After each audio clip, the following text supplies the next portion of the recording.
What's that, honey? Oh, well, it really, you could put it in the garage. It's a nice little cord. She does the most. Good morning. Can you tell us who you are? Yes, my name is Beverly Carrigan, and I live in Table Mesa in Boulder in a home that we built in 1969. Do you like your home? Oh, I love my home. Prior to that time, we had lived in a Keith Neville home, which was in Table Mesa on a little street called Miami Way.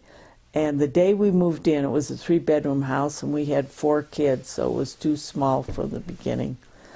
And then about 1967 or 8, Jim was driving around one day and came on this dirt street right off of Vassar Drive and he said he found beer cans and condoms, and he figured, boy, this must have some view.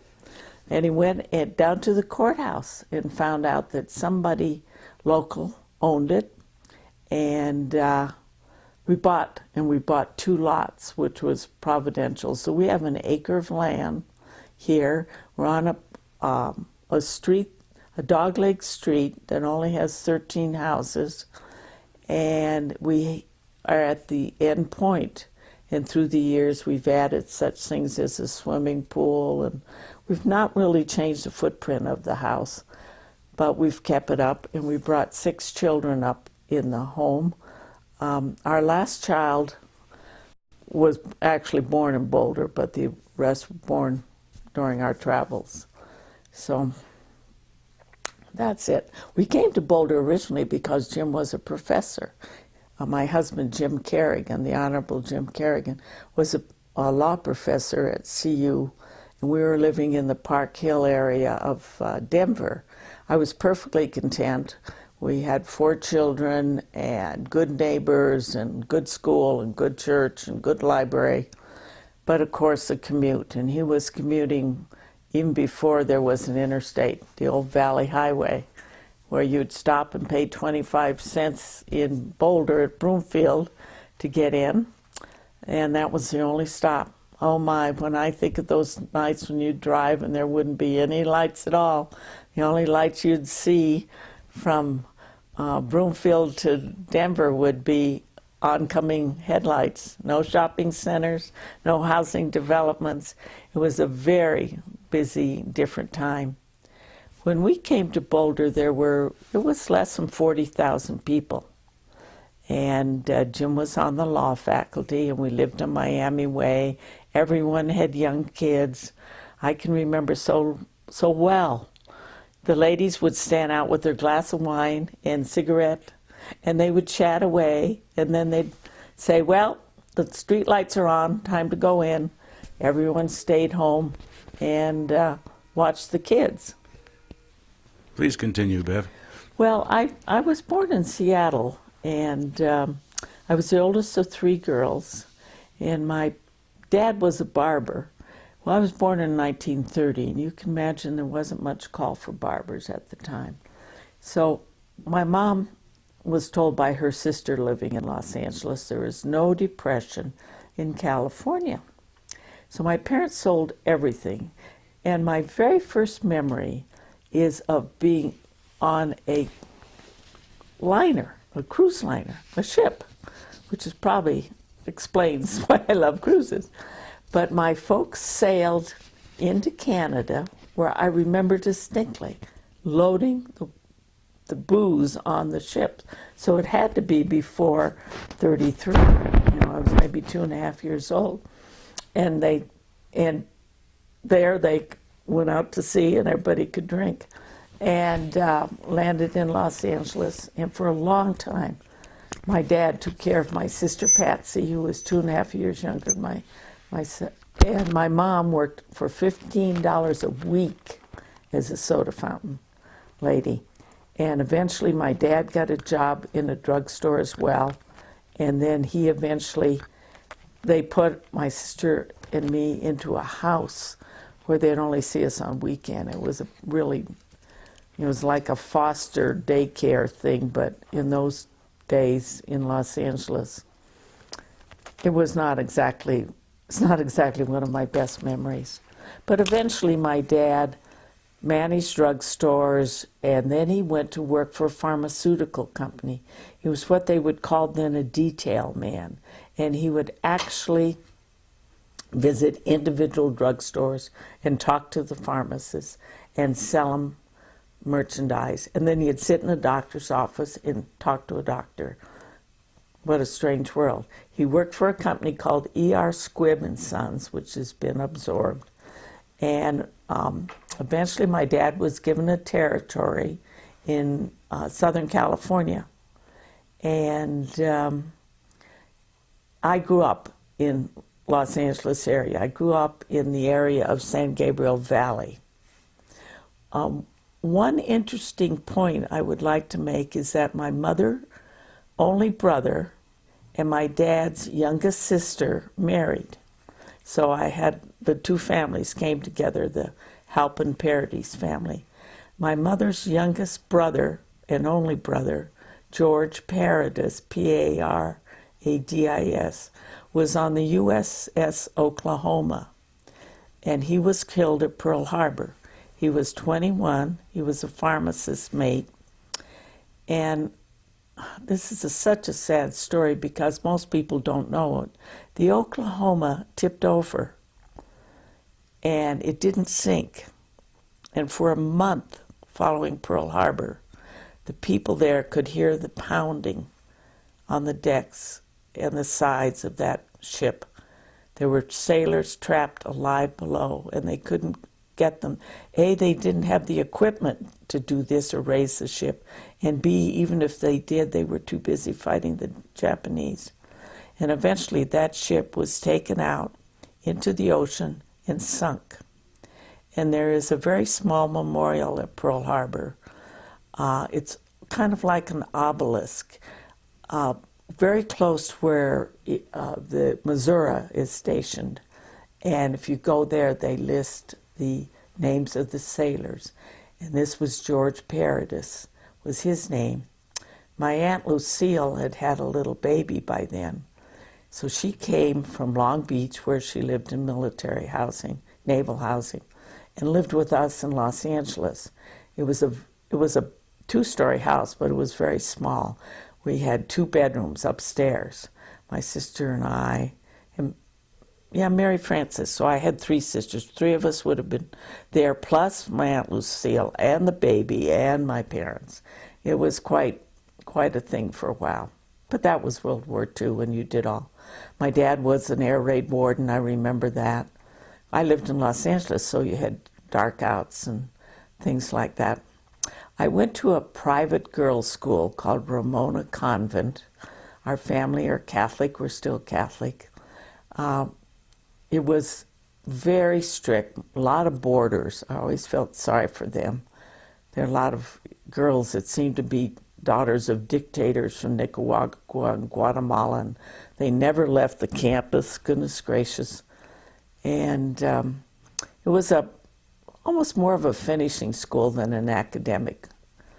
Then I went on to a small Catholic girls' college in Los Angeles called Mount St. Mary's College.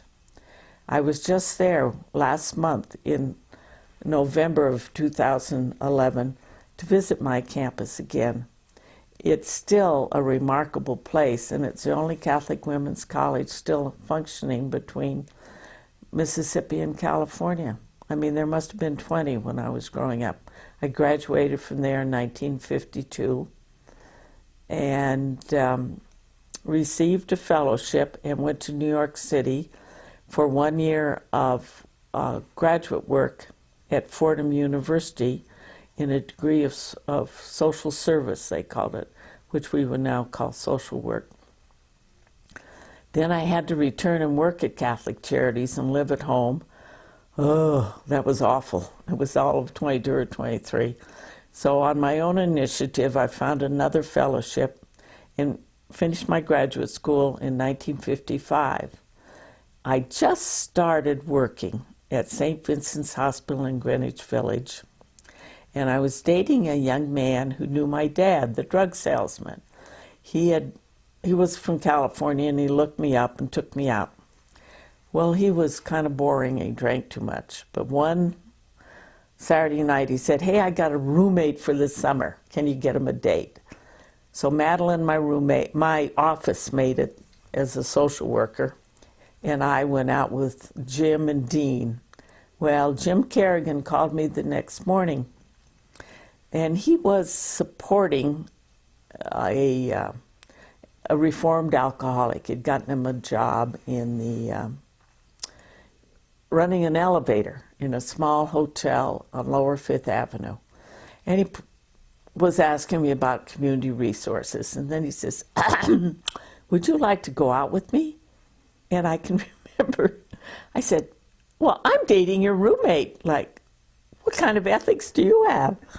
And his response is, "Well, he sold his rights for a bottle of Jack Daniels." And I thought, well, that's pretty good booze. At least it wasn't Four Roses. And I said, "I'd love to go out with you, but I have dates lined up for about 3 weeks." And I did. And the main reason was because I was kind of a poor graduate student and I loved to go out to dinner. I was living all by myself on the third floor walk up above a bakery on Avenue B in the Lower East Side. And he said, "That's fine." And he would meet me in the morning. I know it sounds quaint, but we would actually meet and go to Mass together in the morning. And then he would go off to NYU where he was teaching. Well, at 25, he was a professor already. And I went to my hospital, and then we'd meet at night. He'd walk me home, and more than once, he was walking down the stairs when the date was coming up the stairs. But that only lasted a few weeks. And that we met in the summer of 55 and got married in the summer of 56. We had a great year. We saw 27 plays. And in those days, all the social workers were female and all the law students were male. We had some very good parties. And we met in June, and he proposed we met in July. I graduated in June. And he proposed to me in September. And I said yes.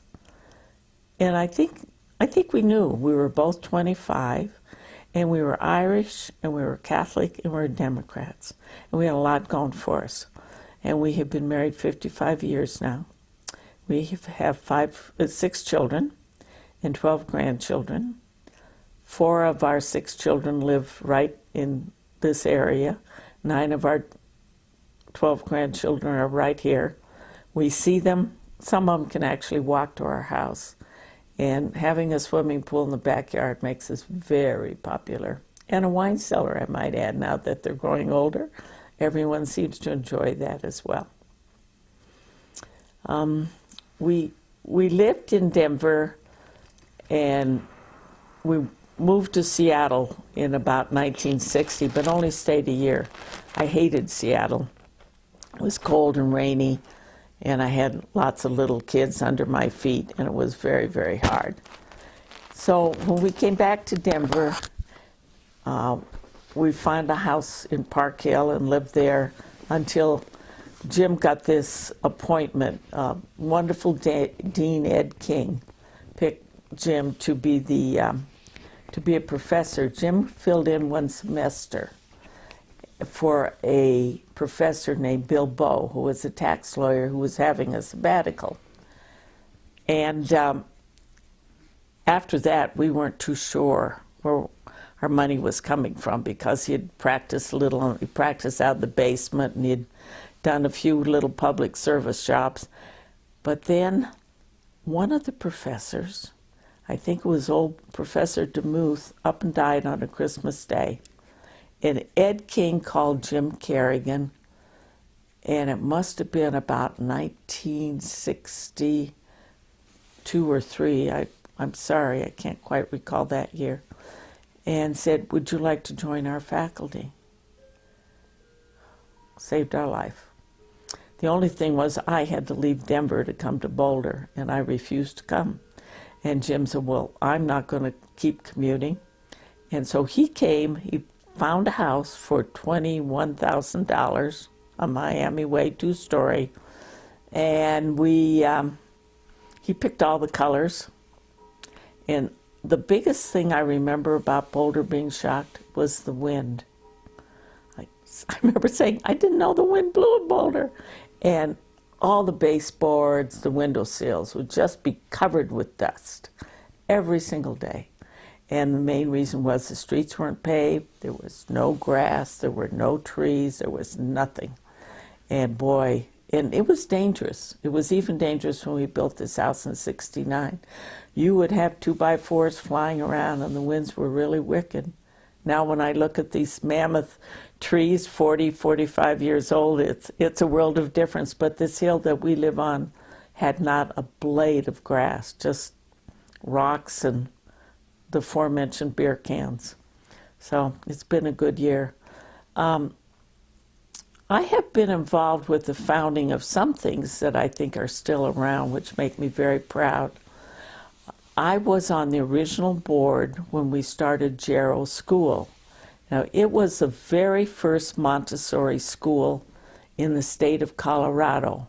And Jarrow is a medieval town that, I can't remember why we picked that name, but I was on the board with David Staten and the Broukleys, and there were some other early Boulderites, and we bought this property, the 3 acres, for, I think it was $30,000.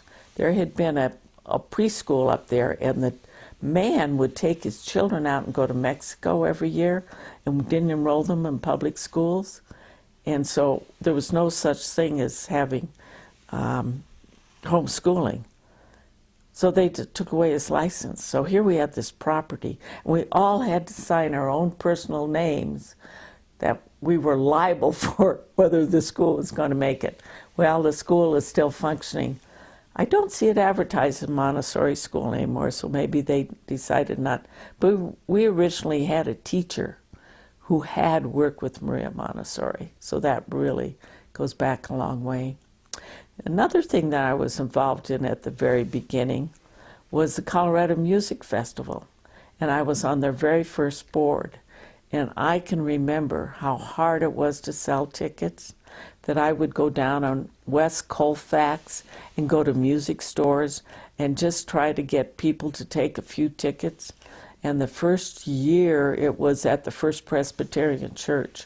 We didn't have access to Chautauqua then, and just struggling to get anyone to come to listen to classical music.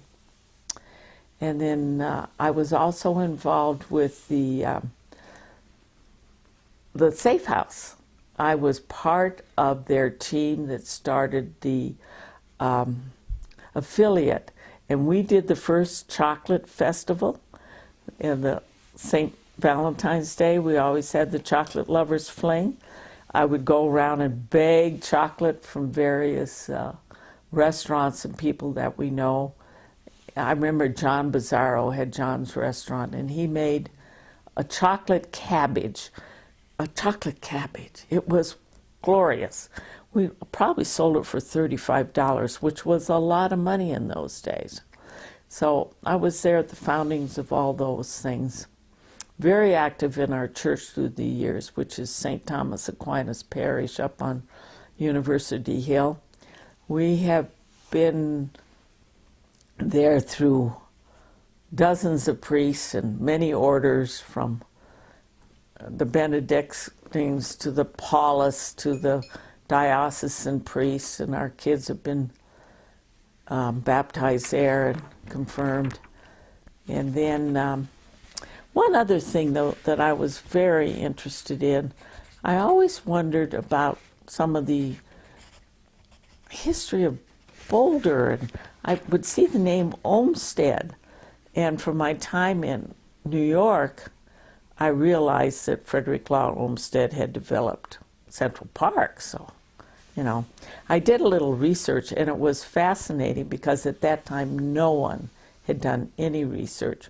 For a while, the city the planning department had a group of volunteers who would take on different projects.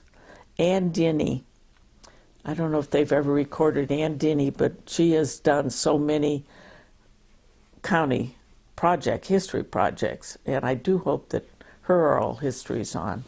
Well, she and I and some others, I decided to tackle Frederick Law Olmsted Jr. and the Boulder Creek. And when I went in to do the research, nothing had ever been published. Since then, Tom Knowles done things and all these various. Do you want to turn it off? Okay, you're talking about Mr. Olmsted. Yes, I was, and it's such a charming story. I don't know how much people know about Frederick Law Olmsted, but his father was very, very famous and prestigious, and there've been many, many books written about him. I've never seen a biography of Olmsted Jr. Senior Olmsted married his brother's widow. The brother was a tubercular, and when he died, he asked his brother, Frederick Law, to please take care of the widow. So they married, and I don't think it was a very happy, successful marriage, but they were, they stayed married till the end. And the senior Olmsted got Alzheimer's. He ended up at McLean Hospital in Massachusetts, which is still there. It's part of, the Massachusetts, and it still is a big mental hospital, and he had designed the grounds, so he ended up there. But anyway, the junior came out here. He was invited out by a group called the Boulder City Improvement Society Association, and they sent a letter to him. There was a city planner. I would recommend people get my little monograph out of Carnegie. It's just there. It's never been published. It's just, used for research, I guess. But he came out here in 1904, and he stayed at a house that is still there. It's right across the alley from the Boulderado Hotel. There's some of those big brown houses, and it was a doctor's. And he rode his bicycle around the streets of Boulder. He was appalled at what he saw on the creek because smelter and garbage and everything was just thrown right into the creek. And he said, "You have this gorgeous thing, why don't you improve it?" And the ditches, and he wanted a thoroughfare along 4th Street. Can you believe that? And there was going to be an amusement park put in on top of Flagstaff Mountain. He didn't think that was a very good idea. Anyway, it was a wonderful experience for me. This was long before the internet, but I did this 10 or 12 years ago. And I would get all these reels of things from the Library of Congress, and I'd spend hours going through old magazines and printed materials and newspapers. He actually did a plan for the Broadmoor Hotel, although they didn't utilize very much of it. No, I think that was Senior that did that. Well, anyway, I think that was one of my most fun times. And I actually talked during Preservation Week. I gave a presentation about him, and the Olmsted Parks have national meetings because there are so many Olmsted Parks. Big one in Brooklyn and Cleveland, and Junior did a lot. He developed Palos Verdes out in Southern California and did a lot with the California State Parks. And I actually gave a presentation with the city planning department a few years back that's on videotape about the legacy of Frederick Law Olmsted Jr. and his importance to Boulder. We are so blessed to have him do that, and then to have people in the 50s and 60s to come up with the open space. I mean, my goodness, we all know when we come over that ridge and come into Boulder how excited we are, and we should all be so happy and grateful when we see that. And well, Jim and I have had a wonderful family. We have 6 children. Sheila's a lawyer, and she was municipal judge for a while. She has 2 children. She does family practice law at this time. She's done realty work. Our daughter Maura is a nurse who's very involved with a family practice here in Boulder, and it's very nice to have a nurse in the family, I'll tell you that. Our son Pat is a lawyer. He lives up the street, and he has 3 boys. I tell you, the best thing Pat ever did was buy a house in Hawaii, and we managed to rent it every February. And so it has 3 bedrooms, 3 baths, 3 decks. We're in hog heaven when we're out there. It's just great. And then Kathleen is living in Florida now with her teenage son, and she was trained in journalism. And Andrew is our 5th child. We adopted Andrew when he was 14 months old, and he has just, it's been very successful, very happy. He's the one person in the family everyone else gets along with. Andrew, no problems with Andrew. He was a natural athlete. When he was 14 months old, he could throw a ball, and it was amazing, amazing. He didn't talk for 3 days when he came until he crawled out of his crib and split his head, and he was crying. And then right on his heels came Michael, who was our last, who's now a lawyer and lives in Stapleton and has 2 little kids who are our grandchildren at this point range from 21 years to 2 years. So we have the best of everything. College students, high school kids, first loves, learning to ride, learning to swim, and we go to a lot of kids' athletics, believe me. Jim and I have had a very happy married life. We've got a good group of friends. We travel a lot. The kids gave me a book last year that lists the countries, and I think I've counted over 60 countries we've been to. And I do like to cruise. I mean, now that we're getting older, it's much more comfortable for us to do it. And I've loved traveling with my husband. I won these women. I am a bride of the 50s, so I had a master's degree, I volunteered, but I stayed home. I had 6 children. I cooked. I think the only packaged thing I ever made in my life was cake mix. Everything else, I mean, if you were going to have macaroni and cheese, you started from scratch, and you boiled that macaroni and grated that cheese. So it was a different life. It was a good life, and I'm very happy right now. Thank you.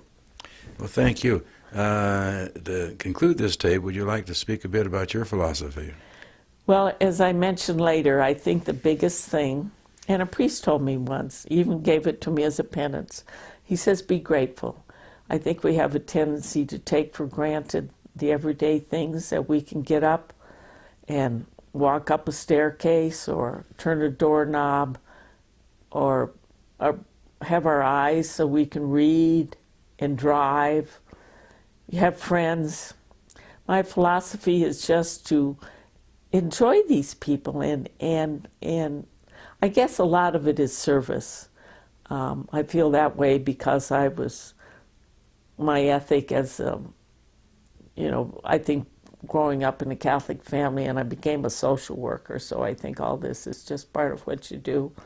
I love people, I love parties, I think I'm a pretty good hostess and cook, and I'm really interested in other people too. I just think it's a beautiful world the good Lord has given us. Couldn't agree more. Thanks so much, Bev. You're welcome. And that's the end of this tape. Okay.